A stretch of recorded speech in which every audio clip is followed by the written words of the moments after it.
नमस्कार, मी डॉक्टर राजेंद्र सोनवणे, कोलोप्रॉक्टॉलॉजिस्ट आणि laser surgeon.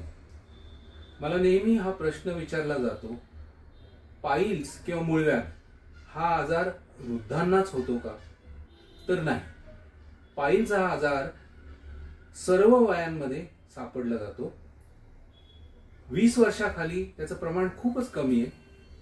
20 ते 60 पर्यंत हा आजार वाढत जातो आणि साधारणतः 45 ते 65 या वयामध्ये त्याचं प्रमाण सगळ्यात जास्ती आढळतं.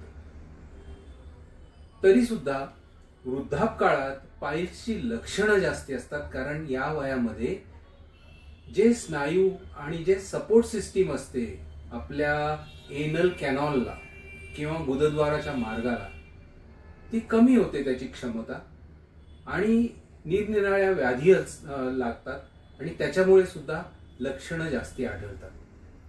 तसंच पाईल्स हा आजार पुरुष आणि स्त्रिया या दोघांनाही तितक्याच प्रमाणात होतो.